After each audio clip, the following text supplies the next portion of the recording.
I'm not much of a speaker, but I do have a lot of things written here that I would love to share with you guys tonight, and kind of bounces off what Tom said about me, about how I kind of seize the day and my opportunity here at CSU. So, I've been on quite a crazy journey that's led me here. I never imagined I would be standing up in front of all of you tonight, and especially as a post-graduating class. There's a saying that goes, I may not have gotten where I intended to go, but I think I've ended up exactly where I needed to be. And that couldn't be any more true for me tonight. A couple years ago, I found myself at a place where I didn't really love the game of volleyball, and wasn't happy with who I was as a player. To be brutally honest, I'd been on a losing team with a losing attitude, and it wasn't very fun. Kind of just sucked the fun out of the game for me. So I walked away. I ended up leaving UConn one semester before my senior year. Like, who does that? I did. And then I proceeded into quite the leap of faith and decided I wanted to attend CSU without ever visiting the school. At this point, I didn't really like volleyball, but there was no way I could just not be an athlete. So, as the story goes, I joined the track team. Side note, huge shout out to the track team and the coaches because they were so incredible to me. But anyways, at this point I was thinking, I could still have a pretty successful track career, right? Wrong. I was terrible. Okay, maybe I wasn't terrible, but it definitely wasn't what I expected it to be yet again. So there I was, looking back on my collegiate athletic career, and at that point, it became so easy for me to deem it as a huge disappointment, and even to the extent where I felt like such a failure. I had walked away from not only one, but 2 sports teams.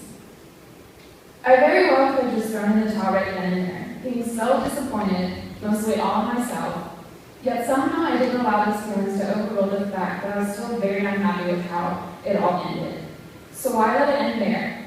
It was July, and preseason was just around the corner. Time was running out, like literally it was now or never. With a quick send of an email, my potentially last volleyball season of my career was in the hands of a Mr. Tom Hubbard. As you probably can imagine, after having many unsuccessful seasons under my belt, feeling like I wasn't going to be good enough for this team is an understatement. If y'all even knew how nervous I was. Not only that, but I think I was the only one on campus, if not this whole town, that didn't know much about CSU volleyball. I knew you guys were good, but being all sensitive towards volleyball, I refused to ever go to a game. It's embarrassing. Like, I literally went to the first game of the 2012 season. So I tried out, and apparently I was good enough. But those 12 girls took me in as if I had been there for the past 4 years. I can't even begin to tell you how much that meant to me. Not only that, but everyone in this room has been so incredibly welcoming of me. For me to come in for only one season and to be treated and honored tonight is such a blessing. So in saying that, I would like to thank the coaches. You gave me this last chance opportunity, and it completely changed my life. And now I'm going to view my athletic career forever. My parents, thank you for not thinking I was entirely insane for transferring after 2.5 years, trying track, and then realizing I have to play volleyball again. I absolutely love thinking about my dad's reaction when I told him I was going to play volleyball instead of soccer in 8th grade. His words exactly, "Why would you ever want to play volleyball?" So Dad, I really hope I was able to answer that question for you. But seriously, thank you both for your continuing support in everything I do, slightly sporadic and not. I also have a couple others to thank on behalf of all 3 of us. I know Lauren isn't here tonight, I don't think she is. But for those of you who don't know, Lauren Stepp also was on the Bob squad and was unreal at it. Not only is she such a phenomenal setter, but she's such an inspiration.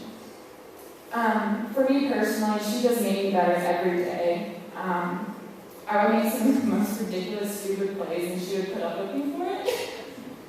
She would laugh if she was here. But every day she came into that gym, and she made me want to play for her, and that was incredible. Gemma, our team manager, she's such a sweetheart, and I like to thank you, and we're so lucky to have you. Chris and Kyle on equipment, y'all deal with our grossness every day, and you get a huge thank you for that. And then the team, all 12 of you. I hope tonight I was able to show you just how much this experience has meant to me. If I had more time, I would spend it telling the stupid stories I have about each one of you that we have shared. But unfortunately, you're just going to have to take my word for it when I say I love you all. You guys made my incredible, I still can't believe it, highlight ending season for me in my career. All 12 of you gave that to me. And after briefly hearing about my past experience, I hope you know how special this is for me.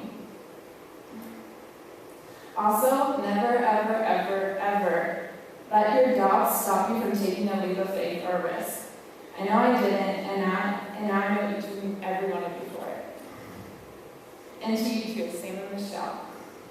When I think of you both, I'm just so stinking proud of both of you. I literally feel like your biggest fan, and that was from day one. Even though I wasn't here for the greatest portion of your careers, I am so happy I was able to be here for the end.